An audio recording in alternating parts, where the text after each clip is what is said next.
Hola a todos, bienvenidos a un nuevo vídeo de Canal de Eléctrica Resuelta. En este vídeo vamos a explicar más conceptos básicos sobre la tecnología eléctrica. Vamos a hablar de la asociación de fuentes de tensión, de fuentes de corriente y de resistencias. Vamos a empezar con la asociación de fuentes de tensión.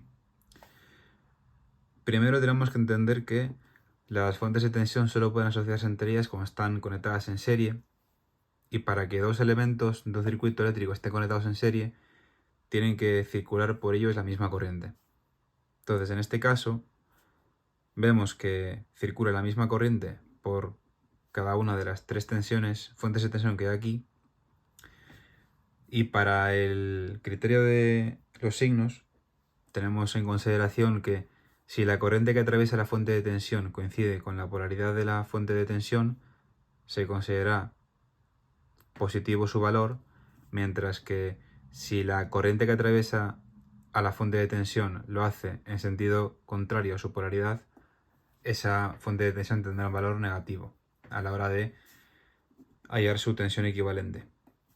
Entonces, en esta asociación de fuentes de tensión en serie, tenemos que V1 y V2 tienen una polaridad de manera que la corriente que la atraviesa lo hace en el mismo sentido que la polaridad, mientras que en el caso de V3 la corriente atraviesa a la fuente de tensión en sentido opuesto a su polaridad positiva. Entonces se restaría su valor. Para su representación, si la tensión equivalente es positiva, se mantendría su polaridad y el sentido de la corriente, mientras que si la tensión equivalente es negativa, tenemos dos opciones. Podríamos mantener la polaridad y el sentido de la corriente y poner aquí su valor en negativo, o invertir la polaridad, invertir el sentido de la corriente, pero colocar el valor en sentido positivo, en valor absoluto. Esto sería para el caso de que la tensión equivalente fuese negativa. Por último, tenemos el caso, una pequeña explicación en el que se va a demostrar que es imposible que en un circuito eléctrico haya dos fuentes de tensión conectadas en paralelo. Como hemos dicho, solo pueden asociarse cuando están conectadas en serie. Tenemos que entender que dos elementos de un circuito eléctrico están conectados en paralelo cuando por ellos circula la misma tensión. Así que por definición es algo que es imposible conectar dos fuentes de tensión en paralelo, pero vamos a demostrarlo. Imaginemos que esta fuente de tensión de 2 voltios alimenta a la resistencia. Entonces en esta resistencia caerían 2 voltios. Pero al mismo tiempo, esta fuente de tensión de 1 voltio también alimenta a la resistencia y la alimenta con 1 voltio. Esto no es posible, no tiene sentido ni resolución. Es importante que queden claros estos conceptos para que los ejercicios más adelante no haya ningún tipo de problema. Vamos a explicar ahora las fuentes de corriente, donde tenemos que entender que las fuentes de corriente solo pueden asociarse entre sí cuando están conectadas en paralelo. Dos elementos de un circuito eléctrico, ya sean activos o pasivos, están conectados en paralelo cuando tienen la misma caída de tensión, tienen la misma caída de voltaje en ellos.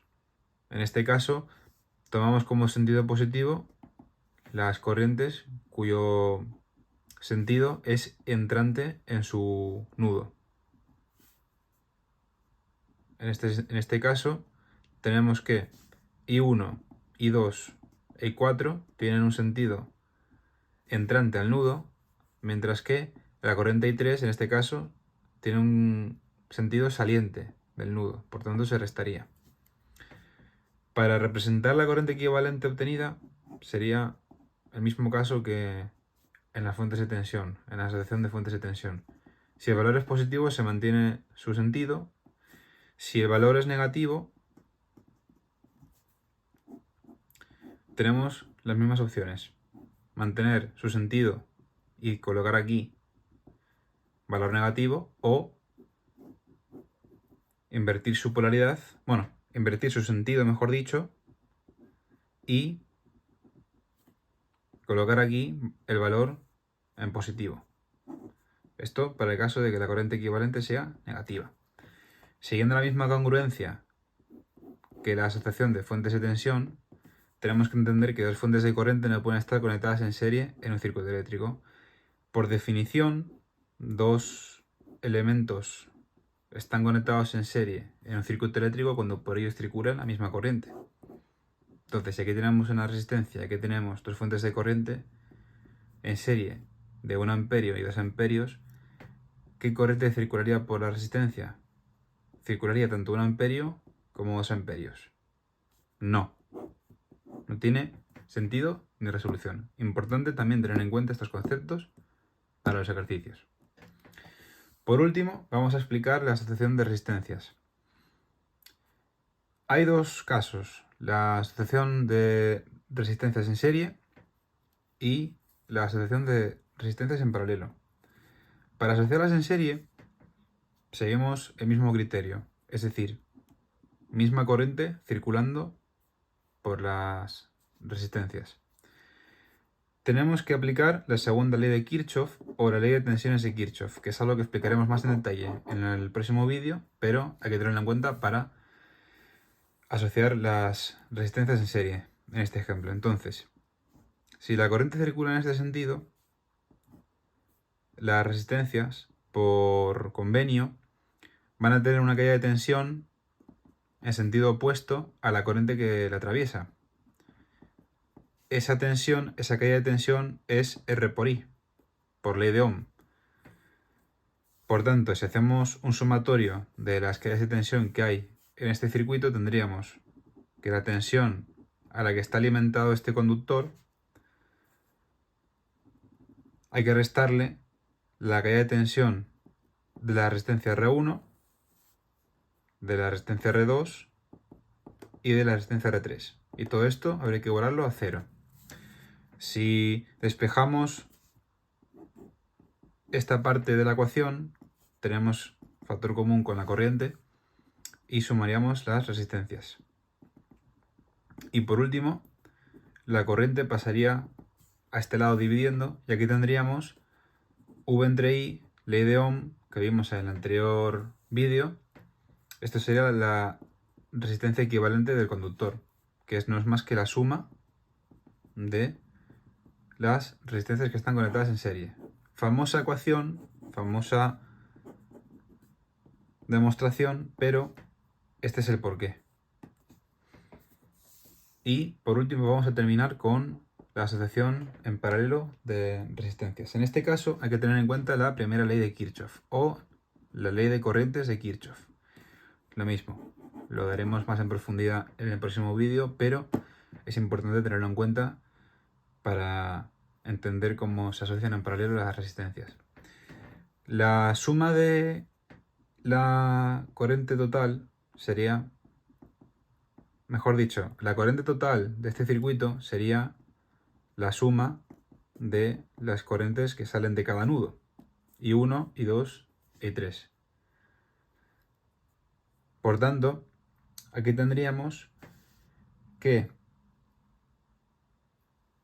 la corriente total sería, aplicando la ley de Ohm, V entre R1 más V entre R2 más V entre R3.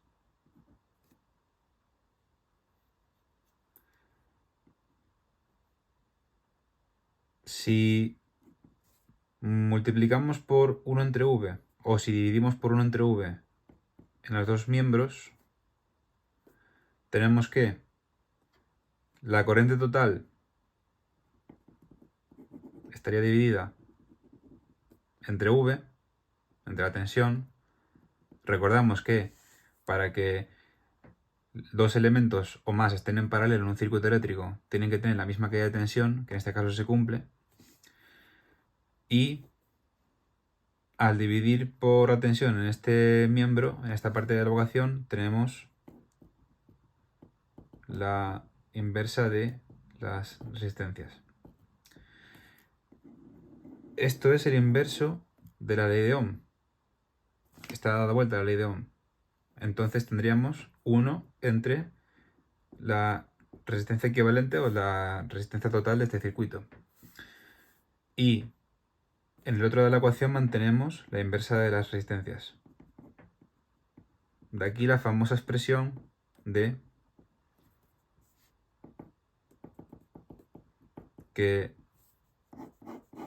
cuando las resistencias están en paralelo, para asociarlas entre ellas, hay que hacer que el inverso de la resistencia equivalente es igual al sumatorio del inverso de todas las resistencias conectadas en paralelo entre sí. Y hasta aquí este segundo vídeo. Tenemos más armas, más conceptos claves para entender. Vamos a aplicarlos en los ejercicios que vamos a hacer en los próximos vídeos.